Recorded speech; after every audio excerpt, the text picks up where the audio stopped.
Welcome, beautiful ladies and gentlemen, family. As you know, this is part 3 of me reacting to your football hat takes. Name me your football hat take and I'll react to it for a video. And as you can see, we've reacted to a lot of them. Let's get into the next one. Can you take it so they can take it? There we go. If Mbappe had won 2022 World Cup, he would have been considered top 15 of all time, maybe even top 10. Oh no. Yep, he would have. 2 World Cups at the age of, I think he was only 25 years of age during 2022, maybe even 24.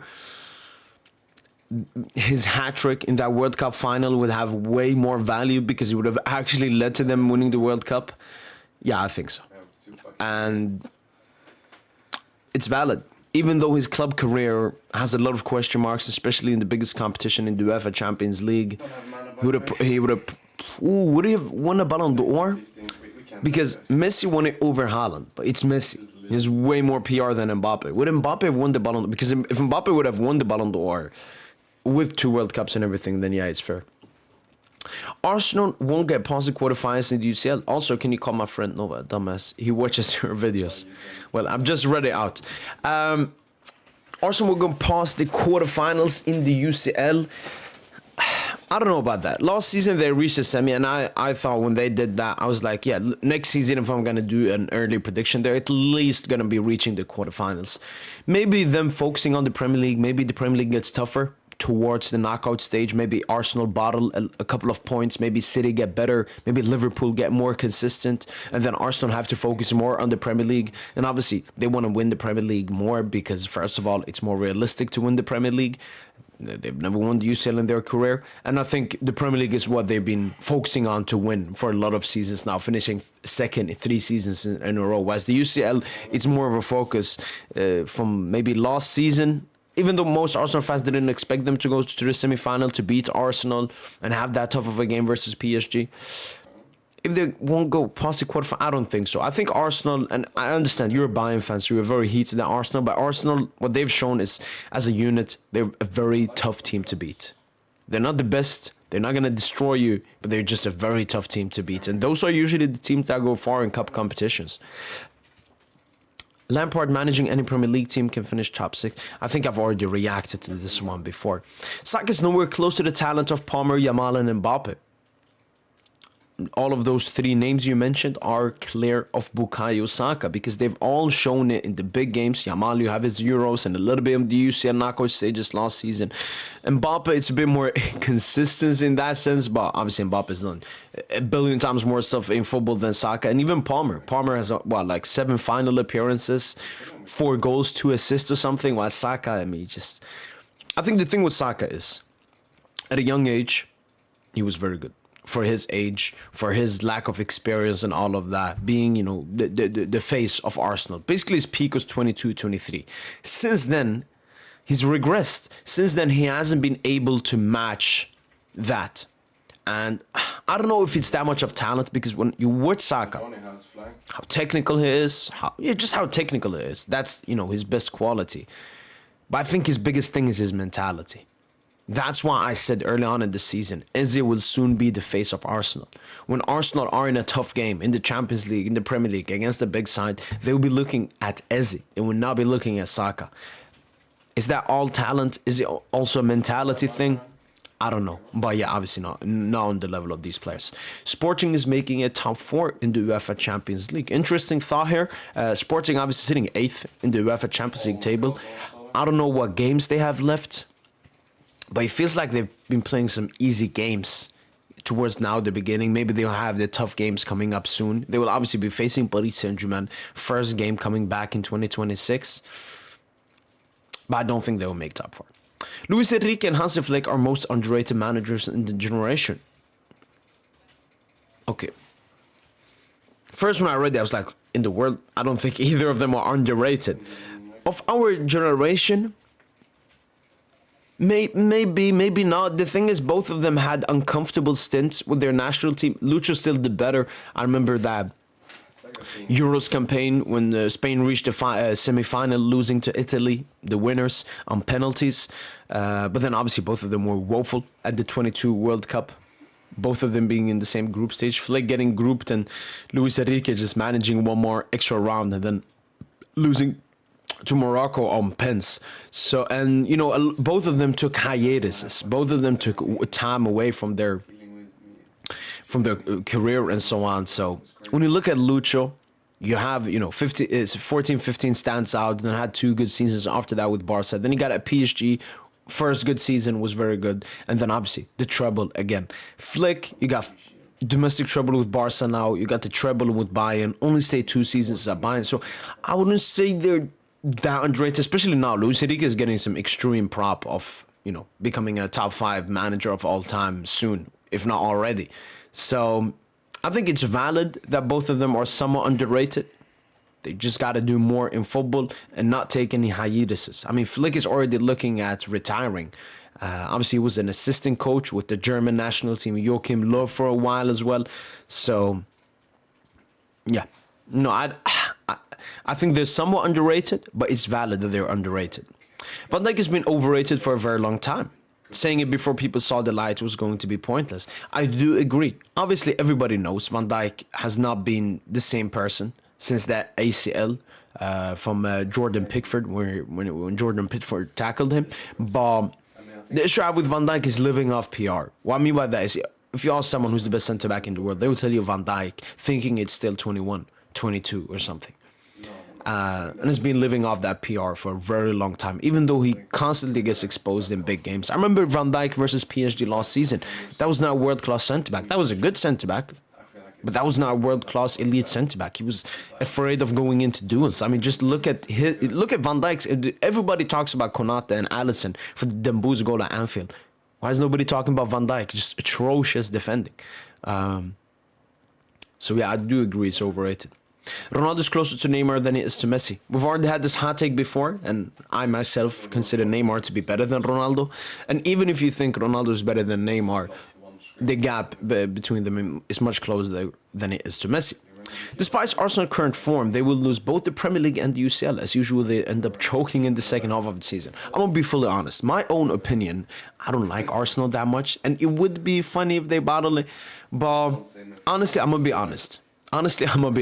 Arsenal have gone through so many tough stuff with second place and everything. And I was like, how can you still have faith in Arteta and the players after all of these battlings? But then you see what they've been doing so far this season. And yes, it will depend on how they end the season.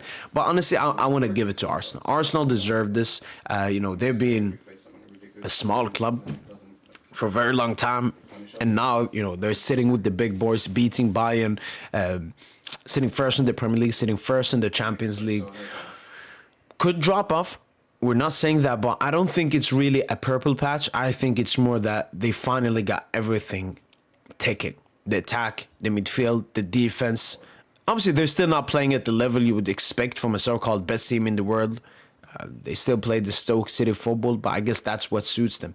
So now we come to the question, will they choke you? I think that will determine whether this Arsenal team is real or not, if they've changed that mentality. But that's something I want to say. I think it's the mentality that's different at Arsenal this season compared to previous seasons. So I think they will they'll win the Prem. The UCL, I don't see them winning it. Not that they are not one of the favorites. I just don't see Arsenal winning it, at least this season. I think when it comes to the UCL, they have a David Raya. Very important to have a great shot stopper, but you need at least 1 to 2 top attackers. Like PSG last season, we had Dembouz and Khvicha. Madrid had Vini Rodrigo. Benzema, Vini before that. City had Haaland, Mahrez, Grealish. So I think that's the biggest issue with Arsenal, that Bukayo Saka is their star man, and they're expecting him to win them big games in the UEFA Champions League. But I don't honestly see Arsenal choking. I think they have the mentality to win it, and they should win it with how uncompetitive the Premier League is. Frimpong is not better than Current Walker. I don't watch Burnley, so I don't know how good Current Walker is. The thing with Frimpong, he's a good player, but he's not a good right back. He's never been a right back. He's been more of a winger than a right back. And there's a different thing between wing backs and other wing backs. Some wing backs can defend and can play as a right back. They're versatile. Frimpong, his entire career has basically been as a raw winger. When you look at most of his assists and GA and goals and everything at Bayer Leverkusen, he's basically playing as a winger. He's occupying the winger's position. He's making wingers type runs. So I don't know why that many people are surprised that he's not that good of a right back. I mean, he doesn't know his positioning as a right back. He doesn't know how to defend at a good level. But again, I don't know how good Current Walker is. Had Cristiano left national team, Portugal would have gone to at least one of the two major international finals, World Cup 2022, Euro 2024, having to integrate him in the same starting lineup and development and chemistry of the team. Well, I will say this. Both in 2022 and 2024, Ronaldo was ass, and he was holding Portugal back. But the real question is, was that Portugal that good? 22 Portugal wasn't that good. That team wasn't that good. They would not have reached the final. That was not a good team. 2024 was a little bit better. With Vitinha, Nuno Mendes cooking, because Nuno got injured early on in the World Cup. But still, I don't think they were strong enough. Even if you put someone better than Ronaldo there, or whoever they have, maybe Gonçalo Ramos or something, I don't think they would have reached one of the major finals in that year.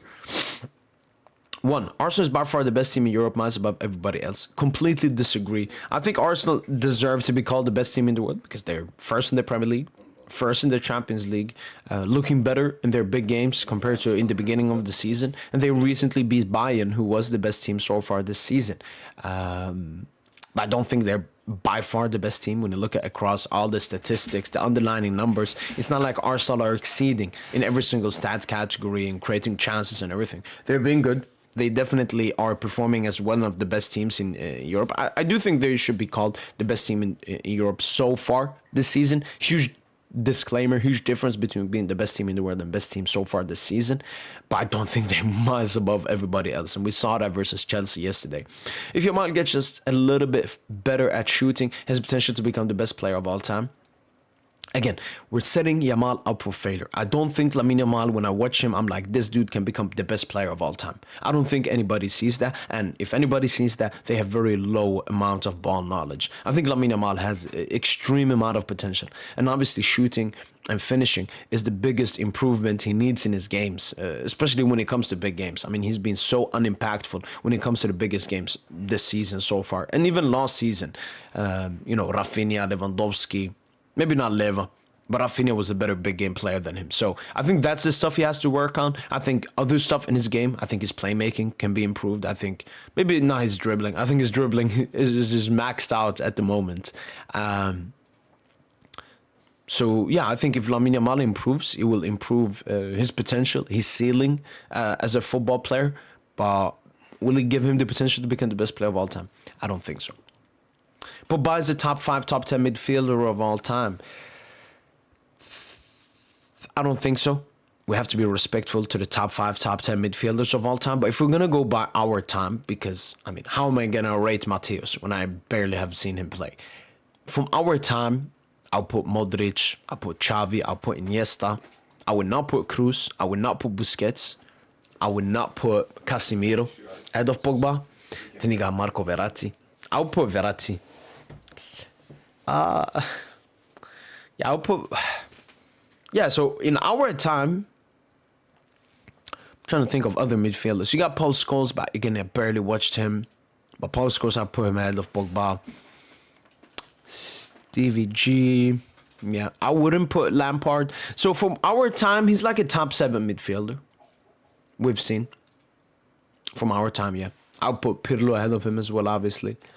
I wouldn't put Vidal ahead of him. I wouldn't put Thiago Alcantara ahead of him. Schweinsteiger is a good one. Yeah, he's about top 7, top 10 from our time. Barca legends are greater than the entire Premier League legends combined. And I actually saw that Barca fan, like 1v20 or something, where this opinion got brought up. And I've seen his opinion and everything. And I mean, I have even said this when it comes to Ligue 1 or PSG. That if you do a combined 11 between PSG all time and Premier League all time, I think Premier League, the one that we made, got 6 players. We had 5 players. So even Paris Saint-Germain. And I think, obviously, it talks how great the Barca legends are of all time. But it also talks about how stinky the Premier League legends. Like, La Liga got better legends all time than the Premier League. Serie A, definitely. Those are the 2 peak seasons if you're going to go through footballing legends. And I would even maybe say Bundesliga and Liga, and I would put it ahead of the Premier League. And that just, again, talks about the best players never choose to play in the Premier League. Obviously, now that's starting to change. I think if we do a best top 30 players of all time from 2020 to 2030, it's going to be filled with way many more Premier League players than it was before. But yeah, I do agree that Barca legends are greater than the Premier League legends combined. Luis Diaz could win the Ballon d'Or this season if he keeps this supreme form. Indubitably, undoubtedly, I think maybe autocorrect. I think Luis Diaz has been performing extremely well so far this season. 2 big goals versus Paris Saint-Germain, and then when Bayern lost their only game of the season, Luis Diaz was missing, so it's like half PR for Luis Diaz right there. But we all know it's a World Cup year, so even if Bayern München wins the Champions League with Luis Diaz being their best player and scoring, I don't know, 10 goals, having 7 assists in the competition and scoring in the final, I don't even know if that's enough for him to win a Ballon d'Or. Colombia, they're, you know, a dark horsey team in the World Cup. I could see them go all the way up to the quarterfinals.